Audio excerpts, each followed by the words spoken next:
Баршаңызға сәлем. Бүгін біз мұғалімдерге керек Симбалу деген платформаны талқылайтын боламыз. Ол бізде білім берудегі цифрлық платформа ретінде есептеледі.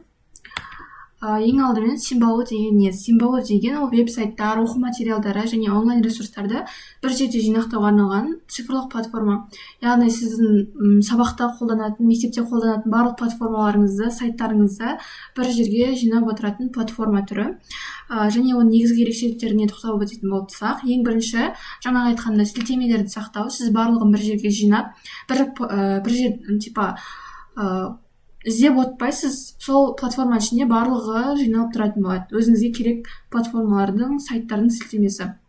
Және оқу материалдарын ұйымдастыру, онлайн ресурстарды тез табу, ыңғайлы визуалды интерфейс. Жаңа айтқандай, сіз тез табасыз және уақытыңызды платформа іздеп отыруға, немесе веб-сайттарды іздеп отыруға құртпайтын боласыз.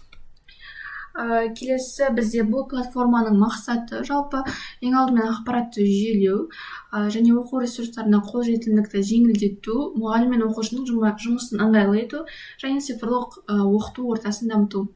Яғни мұғалім немесе оқушы, жалпы кез келген адам өзіне керекті сілтемелердің барлығын осы Симбалу арқылы жинап қоя алады. Қазір біз сол сайтқа, платформаға кіріп тағы да талқылап өтетін боламыз.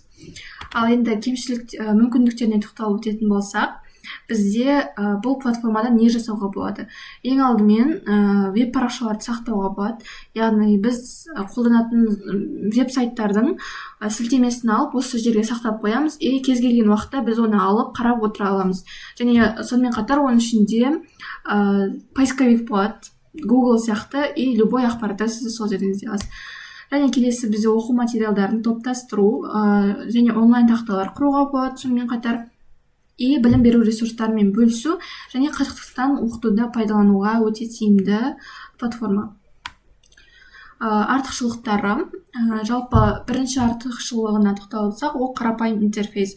Яғни қолдануға өте жеңіл және қатты көп ақшаны да талап етпейді. Яғни подписканы қатты талап етпейді. Тіпті подпискасыз да қолдана беруге болады. Және материалдарды тез табу, ең бірінші артықшылығы осы. Және келесі бізде уақытты үнемдеу, онлайн ресурстарды бір жерге жинау және мұғалім мен оқушыға да ыңғайлы болады. Келесі бізде кемшіліктеріне тоқталып өтсек, ең алдымен бізде әрине интернет қажет болады бұл платформаны қолдану үшін. Және сонымен қатар тіркелу қажет. Тіркелмесек біз қолдана алмаймыз. Келесі бізде кей функциялар ақылы болуы мүмкін, бірақ менің ойымша бұл жерде ондай ақылы функциялар қатты қажет етпейді. Және техникалық құрылғы керек болады міндетті түрде. Мысалы, ноутбук деген секілді, немесе планшет, сол кезде ыңғайлырақ болады. Білім берудегі маңызы қандай? Бізде Симбалудың білім беру саласында оқу материалдарын тиімді ұйымдастыруға көмектеседі. Және оның пайдасы, яғни цифрлық сауаттылықты дамыту және қашықтықтан оқытуды қолдау, оқу процесін жеңілдету, ақпаратпен жұмысты тиімді ету. Яғни менің ойымша қазіргі таңда барлық мұғалімдер цифрлық сауатты болу керек деп ойлаймын. Және бұл Симбалу жалпы мұғалімнің өзіне де, оқушыға да, кез келген адамның өзіне ыңғайлы платформа деп ойлаймын. Қолдануға да жеңіл және түсінікті, ешқандай да рекламалар болмайды, ол жерде артық ештеңе жоқ. Енді қазір сол платформаға кіріп талқылап өтетін болсақ, мынау менің рабочий доскам. Симбалудағы біз осы жерде ашықтардың барлығын толтырып, платформаларға қалаған кезде осылай бір платформаға кіру арқылы біз басқа платформалардың барлығына доступ аламыз. Яғни тез уақытымызды үнемдеп, любойына кіріп кете аламыз. Мысалы, мен қазір поискқа Classroom деп жазып отырмаймын, сразу осы жерден бассам, автоматически өзім аккаунтыма бірден кіріп кетеді. Енді біз бұл жерге тағы да қандайлар қоса аламыз. Мысалы, мынаны бассақ, мына жерде көптеген бізге сайттар шығады, например, Canva бар. Осылай бассақ болды, өзі қосыла береді. Өте көп.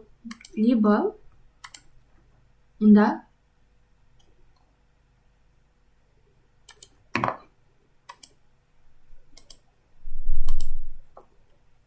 өзіміз мұнда жазамыз. Мысалы, мен мысалы мен YouTube деп жазайын, просто YouTube'ды қосамыз қазір. Вот, осылай бізде YouTube'тың ссылкасы шығады ғой, и осы жердегі add to символы, яғни символын қосу батырмасын басамыз да, и бізге осылай просто таңдаймыз суретті, и все. Өзі потом былай басқан кезде, вот, осылай басқан кезде сразу кіріп кетеді YouTube'қа. Осылай көп деген барлығын толтырып, біз мына жерге жаңағыдай жинай аламыз. Біз өзіміздің веб-миксімізді сонымен қатар біреуге жіберіп, немесе опубликовать ете аламыз осы жерден. И басқа біреулердікін тоже істей аламыз. Например, осы плюсикті басып, мына жерден біз education деп басқа веб-микстарды тоже істей аламыз да. Мысалы, көптеген басқа адамдардың жасаған веб-микстары. Просто осылай кірсек, и осылай шығарып береді. Мысалы, ағылшынға деген сияқты осылай басқалардың жасағанын көре аламыз. Немесе тағы да веб-микс жасай аламыз. Өзіміз осылай просто атын қоя саламыз да. И новый веб-микс жасай аламыз. Потом осылай біреуге жібере аламыз, либо опубликовать етіп жібереміз. Сонымен қорытындылап өтетін болсам, Симбалу ол оқу материалдарын ұйымдастыруға арналған ыңғайлы цифрлық платформа. Ол мұғалімдер мен оқушыларға қажетті ресурстарды тез табуға және тиімді пайдалануға мүмкіндік береді. Яғни жаңадан бері айтып жатқанымыздай, барлық платформаларды, барлық сайттарды, барлық сайттарға сілтемелердің барлығын бір жерге жинап қойып, и сол Симбалуға кіру арқылы ғана сіз басқалардың бәріне доступ аласыз және оны поискқа жазып іздеп отырпайсыз, уақытыңызды құртпайсыз. Осындай өте үлкен артықшылығы бар. Және сіздерге бұл пайдалы болса, давайте сау болыңыздар.